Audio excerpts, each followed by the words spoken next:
Imaginin mo mga runners sa Olympic Marathon. Halimbawa, nandudong ka sa stadium, ano? Tapos papasok na yung mga runners. At syempre, alam natin na talagang excited ang mga taong nanonood. Sinasalubong sila ng mga nagsisigawan at nagdulundagang mga tao. Nagfa-flash ang kanilang mga camera. Ngunit hindi ito pansin ng mga runners. Nakafix ang kanilang mga mata sa finish line. Nakafocus sila sa kanilang goal, ang magtagumpay. Dahil kahit isang maliit na distraction ay maaaring mawala ang lahat ng minimiti nila.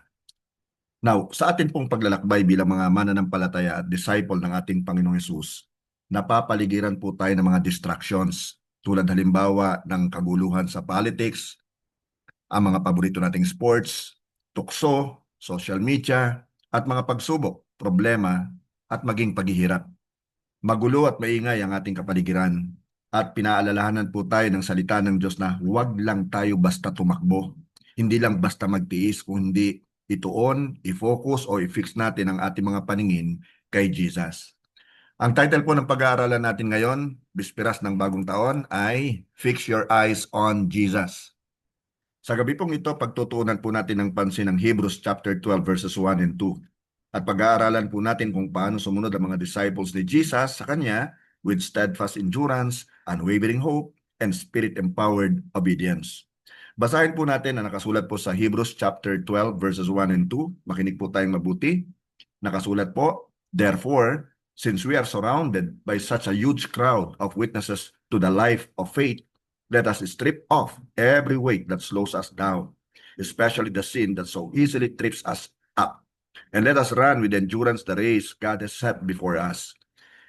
We do this by keeping our eyes on Jesus, the champion who initiates and perfects our faith. Because of the joy awaiting him, he endured the cross, disregarding its shame. Now, he is seated in the place of honor beside God's throne. Sinundan po ang Hebrews chapter 12 ng tinatawag po na Hall of Faith sa Hebrews chapter 11. Inuusig po noon ng mga Hudyo na naging Christians. At sila po'y natutokso ng bumalik sa Judaism, ang kanila pong dating religion. Kaya sila po'y hinihimok ng sumulat po ng Book of Hebrews na mag-focus kay Jesus. Now, yung mga salita pong keeping our eyes ay galing po sa Greek word na aphorao, na ang ibig pong sabihin ay to look away from everything else toward one object with intent. Bilang mga disciples po ng Panginoong Hesus, dapat po nating tanggihan ang mga distractions o ang mga umaagaw po ng ating attention at mag-focus po tayo kay Jesus nang higit pa po sa lahat. Now, ang salita pong champion na ginamit po rito ay galing naman po sa Greek word na archegos, na ang ibig pong sabihin ay originator, pioneer, leader. Si Jesus po ang founder at leader po ng ating faith. Now, ang salita naman pong perfects ay galing sa Greek word teleio, na ang ibig pong sabihin ay to complete, to accomplish, to bring to end. Si Jesus po nagpasimula at nagtatapos po ng ating spiritual journey. Nauna na po sa atin si Jesus na naghirap, sumunod siya sa kalooban ng Diyos Ama at nagtagumpay. At ngayon po, nakaupo na siya sa kanan ng kanyang Ama at tinityak ang ating tagumpay sa gitna po ng mga paghihirap. Magtiwala lamang po tayo at sumunod po sa Kanya. Let's just obey Him, no matter what the cost.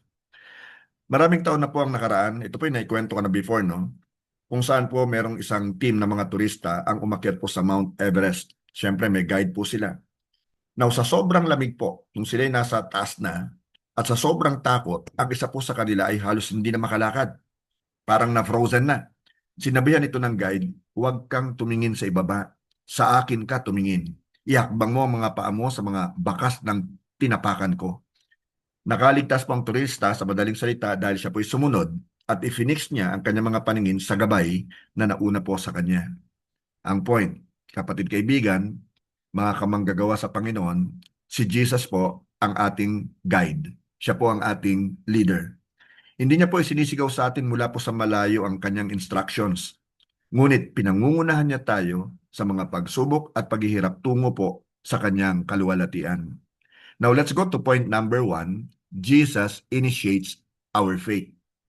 Sa Philippians chapter 1 verse 6, nakasulat po, and I am certain that God, who began the good work within you, will continue His work until it is finally finished on the day when Christ Jesus returns. Sinulat po ni Apostle Paul ang Book of Philippians habang siya po ay nakabilanggo upang tiyakin sa mga mananampalataya na ang salvation ay trabaho po ng Diyos at hindi po ito trabaho ng tao. Ang salita pong work na ginamit po rito ay galing po sa Greek word na ergon, which emphasizes divine work, labor, at activity. Kapatid, huwag kang umasa sa sarili mong lakas o kakayahan. Magtiwala ka kay Jesus na nagsimula ng iyong kaligtasan at siya ang tatapos nito. Ayon nga po kay Max Lucado, and I quote, God never said the journey would be easy, but He did say the arrival would be worthwhile.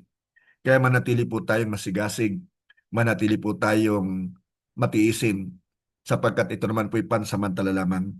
So, inire-remind po tayo ng quote na ito na ang pagtitiis po ay hindi nakaugat sa ating pong kakayahan, sa ating abilidad, kundi sa katapatan po ng ating Panginoong Yesus.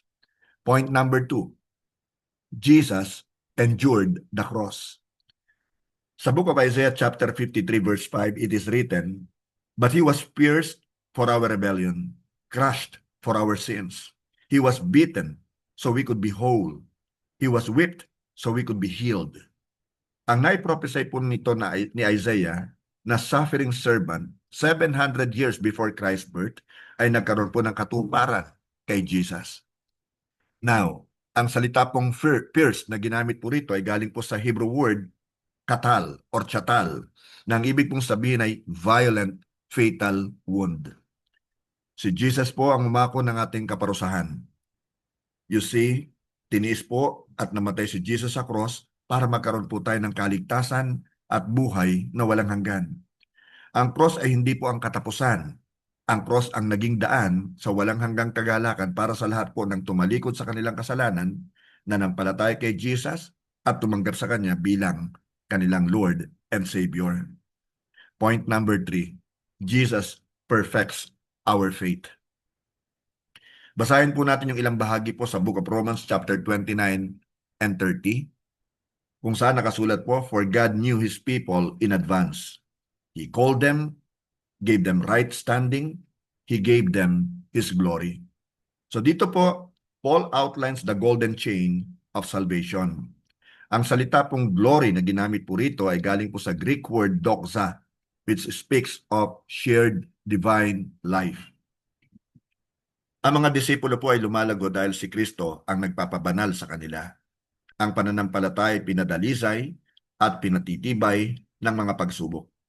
Dinidisiplina naman po ng banal na kasulatan at pinalalakas po ng banal na spirito. Now, kapatid, kaibigan, committed po ang Diyos sa iyong paglalakbay, sa iyong spiritual journey. Hindi ka niya iiwan, hindi ka niya tatalikuran. Ang confidence po natin ay nasa commitment ng Diyos. Pakinggan mo yang mabuti. Hindi po ng commitment natin. Number 4, look to Jesus in 2026 and beyond.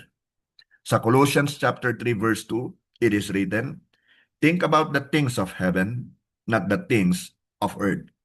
Dito po, hinihimok naman ni Apostle Paul ang mga believers na magkaroon po ng eternal mindset mula po sa kultura ng kaguluhan, kultura ng pagsamba sa mga Diyos-Diyosan.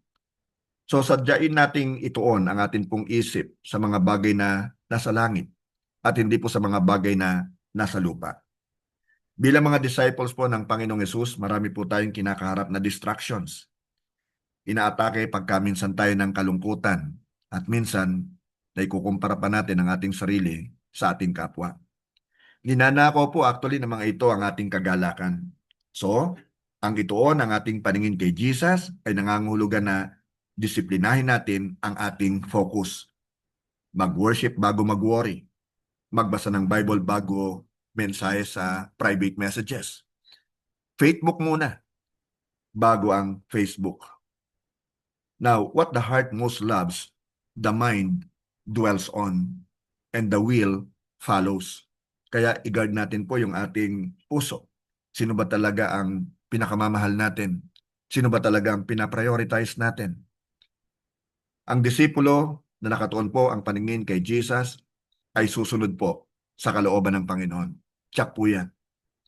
So let us fix our eyes on Jesus, mga kapatid. Ngayon at matatapos na ang 2025 at papasok na, ilang oras na lamang ang 2026. Let us fix our eyes on Jesus.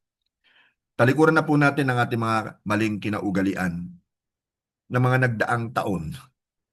Sumunod at tularan po natin si Jesus. Iwaksin na natin ang bawat kasalanan at distraction. Basahin po natin at i-meditate po natin ang Bible. Tiisin po natin ang mga pagsubok, ang mga paghihirap, ang mga problema at pag-uusig na alam naman po natin pansamantala lamang, panandalian lamang. At tayo po ay umasa sa katapatan po ng Diyos. Hindi niya tayo pababayaan, kapatid. Lakasan natin ang ating loob. Marahil marami tayong haharapin mga problema na mas malalaki pa kaysa dati. Pero kung ang ating focus ay na kay Jesus, hindi po tayo dadaigin gaano man kalaki ang mga problema ang kaharapin po natin. So unahin po natin ang pagsamba at paghahari ng Diyos sa atin pong buhay. Sabi nga sa Bible, di ba sa Matthew 6:33, but if you seek first His kingdom and His righteousness, all these things will be added unto you. So kapatid, kaibigan, kapwa ko manggagawa, run the race with perseverance. Nawa po meron po tayong natutunan sa atin pong ginawang pag-aaral ngayong gabi at tayo po ay